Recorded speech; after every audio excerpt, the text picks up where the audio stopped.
The notification sound from my phone cut through the hospital's antiseptic silence like a knife. I'd just woken up from what was supposed to be routine gallbladder surgery, still groggy from anesthesia, when I saw it. Kate's Instagram post. Finally free, life begins now. The photo showed my wife of 6 years clinking champagne glasses with Adam Foster, some pretty boy junior strategist from her marketing firm. The timestamp read 2:47 p.m., exactly when I was under the knife. Before we dive deeper into this story, I have one small request. Please subscribe, drop a like, comment, and hit that hype button to boost this channel so more people can discover these incredible Reddit stories. My finger hovered over the comment button. Then I typed, "Congrats." Within minutes, my phone exploded. Kate's best friend Lindsay was frantically texting damage control. "Eli, it's not what it looks like." But Adam's panicked DM told the real story. "Dude, Kate said you knew about us. This is awkward." I laughed, actually laughed, until my surgical stitches pulled tight. The morphine was wearing off, but the clarity was crystal clear. My wife had just publicly announced our marriage was over while I was unconscious on an operating table. Then my boss called. "Eli, you're trending for all the wrong reasons. Your wife's post is making the rounds in tech circles. Half our clients follow her account." I realized this wasn't just personal betrayal anymore. My humiliation had gone viral in our small New England town's professional community. Kate had made sure everyone would know she'd dumped the recovering patient for the office heartthrob. But Kate always was careless with details, and I was an IT specialist who noticed everything. The Uber dropped me at our colonial-style house on Maple Street just as the sun was setting. Through the living room window, I could see Kate pacing around, laughing loudly into her phone. Lindsay's voice carried through the glass. "Girl, you're finally living your truth." I used my key quietly. Kate didn't notice me in the doorway, too busy describing her liberation to Lindsay. Empty wine bottles cluttered the coffee table. Suitcases were scattered across our hardwood floors. "Oh, Eli's awake," she said when she finally spotted me, not bothering to end her call. "Lindsay, I'll call you back. Time to face the music." She hung up and tossed her iPhone carelessly onto the couch. Classic Kate, dramatic gesture, zero security awareness. "So?" I said, leaning against the doorframe to keep pressure off my incisions. "Finally free, huh?" Kate's eyes were bright with wine and defiance. "Don't be dramatic, Eli. We both knew this marriage was over. I just had the courage to end it." "While I was in surgery," she shrugged. "Life doesn't stop for your medical procedures.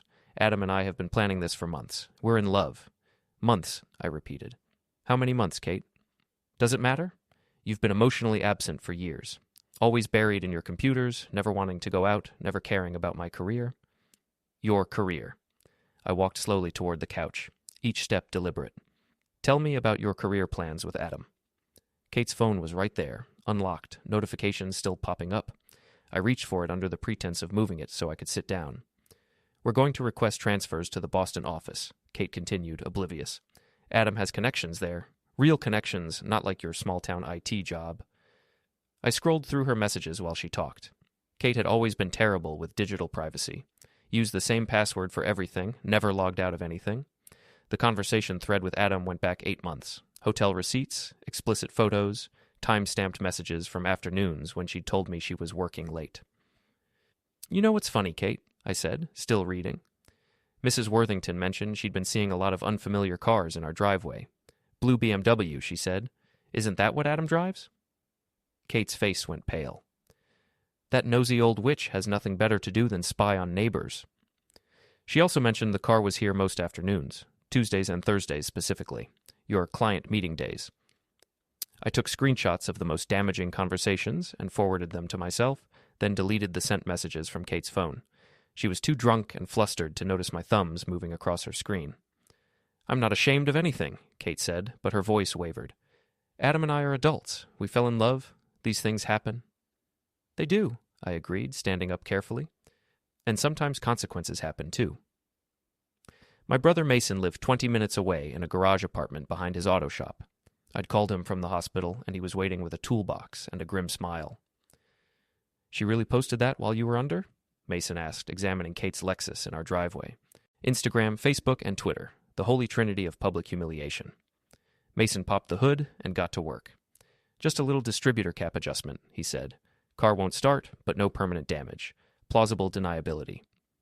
While Mason worked, I uploaded Kate's text messages to a secure cloud folder. 8 months of evidence, affair details, hotel receipts charged to company credit cards, And, most damaging, voice messages where Kate mocked her boss and coworkers to Adam. "Ms. Harlan is such a frigid bitch," Kate's voice said in one recording. "She has no idea what real marketing looks like." At 9 p.m., Adam's BMW pulled into our driveway. He looked nervous, checking his reflection in the side mirror before walking to our front door. Kate must have called him after I left. I met them both in the driveway. "Eli," Adam said, extending his hand like we were meeting at a networking event. "Kate told me about your conversation. I want you to know I respect what you two had, but sometimes people grow apart." I looked at his manicured hand but didn't shake it. "Adam, right? Junior strategist at Hartwell Marketing?" "Senior strategist, actually. Just got promoted." His smile was practiced, confident. "Kate and I work really well together, professionally and personally." "That's great," I said. "You know what else works well together? Company credit cards and hotel receipts, especially when they're time-stamped during business hours." Adam's smile flickered. Kate shot me a warning look. "What are you implying?" Adam asked. "I'm not implying anything. I'm stating facts. 8 months of facts, actually, all documented." Kate tried to interrupt, but I kept talking. "You like luxury, don't you, Adam? Nice car, expensive suits, 5-star hotels. Shame if something happened to disrupt that lifestyle." I pulled out my phone and showed them a screenshot of their conversation from last Tuesday. Kate complaining about me while Adam described in graphic detail what he wanted to do to her in the Marriott downtown. "You took that from my phone," Kate shrieked. "You left it unlocked on our couch," I said calmly. "In our house, where I live." Adam was backing toward his car, but I wasn't done. I opened an app on my phone, a little IT specialist trick I'd learned for testing wireless security systems. Adam's BMW had Bluetooth connectivity, and he'd never changed the default pairing code. His car alarm started blaring. "What the hell?" Adam fumbled for his key fob, but the alarm wouldn't stop. The sound echoed through our quiet neighborhood, porch lights flicking on, curtains twitching. "Technology is funny," I said over the noise. "Sometimes it just glitches out when you least expect it." Adam finally got the alarm off, but his hands were shaking. "You're crazy," he said to me. "Kate, we should go." But Kate's Lexus wouldn't start. Mason's handiwork was perfect. The engine turned over, but never caught. "Looks like you'll have to squeeze into the BMW," I told them. "Hope it makes it to wherever you're going."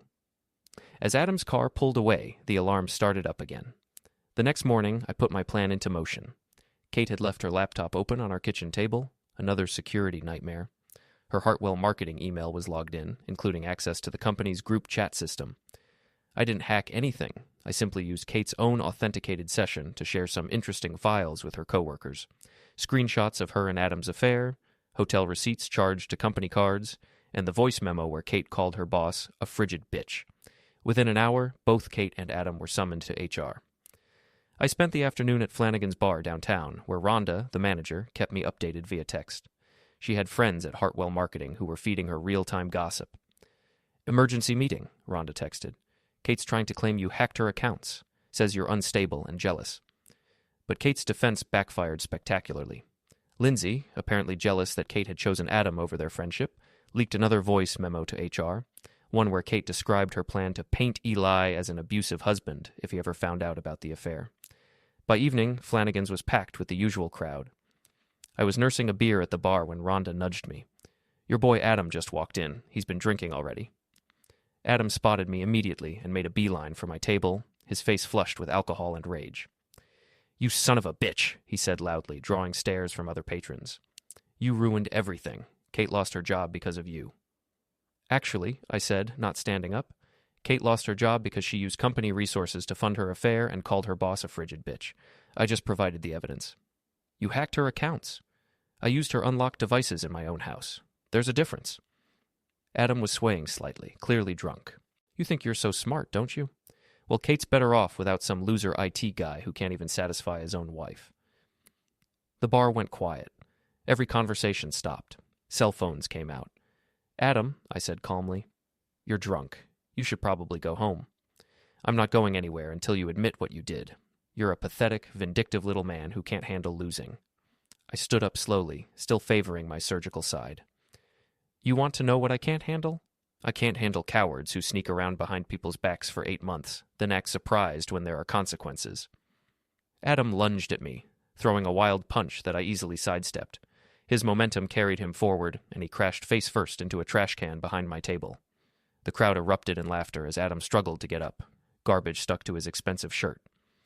"World star!" someone shouted, and I could see at least 6 people recording the incident. Adam finally got to his feet, humiliated and furious. "This isn't over," he said. "Yeah, it is," I replied. "You're done in this town, Adam. Everyone knows what you are now." He stormed out, but not before someone had already posted the video online with the caption, "Homewrecker faceplants at Flanagan's." The next morning, I discovered that Adam's apartment building had been vandalized overnight. Someone had soaped all his windows and written "Homewrecker" in shaving cream across his BMW. His tires were slashed, and his apartment door was covered in sticky notes with messages like "cheater" and "scumbag." I had nothing to do with it, but I wasn't surprised. Small towns don't forgive public humiliation easily, and Adam had made himself a target. Mason called me around noon. "Did you see the news? Adam Foster resigned from Hartwell Marketing this morning. Word is he's leaving town." But Kate wasn't giving up. She'd moved in with Lindsay temporarily and was planning one last desperate play to salvage her reputation. Friday was food truck. Friday in the town square, our community's biggest weekly event. Half the town showed up for lunch, including most of our former friends and coworkers. I was ordering a sandwich when I heard Kate's voice behind me, loud and theatrical. "There he is," she announced, "my abusive ex-husband who destroyed my career." I turned around to see Kate standing on the bandstand, Lindsay beside her, addressing the crowd like she was giving a campaign speech. "This man," Kate continued, pointing at me, "hacked my personal accounts, stalked my boyfriend, and had him assaulted at a local bar. He's dangerous and unstable, and everyone needs to know the truth." A few people were actually listening, phones coming out to record Kate's performance. She was playing the victim perfectly, tears in her eyes, voice shaking with emotion. "Eli Merrick is an abuser," Kate said. "He threatened Adam Foster and me. He violated my privacy and destroyed my reputation because he couldn't handle the fact that I was finally happy." I was about to respond when Mrs. Worthington, our elderly neighbor, stepped forward with her own phone. "That's interesting, dear," Mrs. Worthington said in her sweet grandmother voice, "because I have a recording of you and Lindsay planning this whole speech last night. You left your window open." She pressed play on her phone, and Kate's voice filled the square. "I'll paint Eli as abusive and unstable. Everyone will believe me because I'm the victim here. Women always get the benefit of the doubt in these situations." Lindsay's voice responded, "What if people find out about the company credit cards?" "They won't," Kate replied. "And even if they do, I'll say Eli forced me to use them. I'll say he was controlling our finances." The crowd's mood shifted immediately. People started murmuring, shaking their heads. Kate's face went white as she realized what had just happened, but Mrs. Worthington wasn't finished. "I also have this interesting conversation from Tuesday night," she said, playing another recording. This time it was Kate talking to Adam. "Eli's so pathetic. Even his own brother thinks he's a loser. Once we get to Boston, we'll never have to think about this boring little town again." Rhonda stepped out of the crowd, holding her own phone. "And I've got the voice memo where you called your boss a frigid bitch and said you were going to steal client contacts when you quit." Kate was surrounded now, her lies exposed from every angle. Lindsay had disappeared into the crowd, abandoning her friend to face the consequences alone. "You all planned this," Kate screamed. "This is harassment." "No," I said, finally speaking up. "This is accountability." I walked up to the bandstand, and Kate backed away from me like I was dangerous. "You posted 'finally free' while I was in surgery, Kate. You made our private business public. You involved our entire community in your drama. You used company resources to fund your affair, then tried to frame me as abusive when you got caught." The crowd was completely silent now, everyone listening. "You wanted freedom," I continued. "You wanted everyone to know your business. Congratulations. You got exactly what you asked for." Kate was crying now, real tears this time. "You don't understand," she said. "I was unhappy. I needed something more." "Then you should have asked for a divorce," I replied. "Instead, you chose humiliation, theft, and lies. You made your choice, Kate. Now live with it." I turned to address the crowd. "Kate's right about one thing. She is finally free. Free from her job, free from her reputation, free from her friends, and free from me. Enjoy your freedom, Kate. You earned it." Kate collapsed onto the bandstand steps, sobbing. Lindsay was nowhere to be seen. Adam had already left town. The crowd began to disperse, but not before several people approached me to offer support. "Good for you, Eli," said Tom Henderson, who owned the hardware store. "That woman had it coming." My wife never liked her anyway, added Sarah Mitchell from the bank. Always thought she was stuck up. As I walked home, Mrs. Worthington caught up with me. I hope you don't mind that I recorded those conversations, she said, but Kate was planning to ruin you, and I couldn't let that happen. You're a good boy, Eli. You deserved better. Thank you, I said. How did you know to bring the recordings today? She winked. Rhonda texted me this morning. Said Kate was planning something dramatic. We old ladies have to stick together, you know. I laughed, the first genuine laugh I'd had in weeks. What happens now? Now? Mrs. Worthington smiled. Now Kate gets to start over somewhere else with nothing but her lies to keep her company, and you get to rebuild your life without someone who never deserved you in the first place.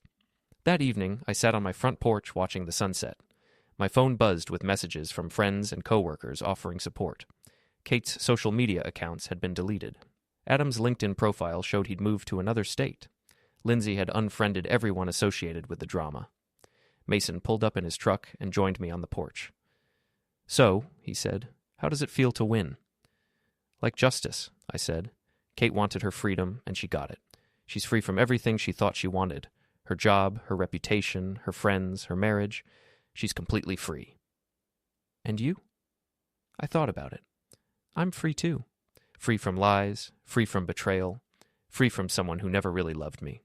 She did me a favor, actually. By cheating on you? By being so careless about it. Kate always thought she was smarter than everyone else. Turns out she was just louder. Mason laughed. So what's next for you? Next? I looked at our quiet street, at Mrs. Worthington watering her flowers, at the life I'd built in this small town that had ultimately supported me when it mattered. Next, I live my life. Honestly this time. My phone buzzed one final time. A text from an unknown number. You ruined everything. I hope you're happy. I deleted the message without responding. Kate had said everything she needed to say on that bandstand. There was nothing left between us now but the truth. She'd wanted to be finally free. Now she was.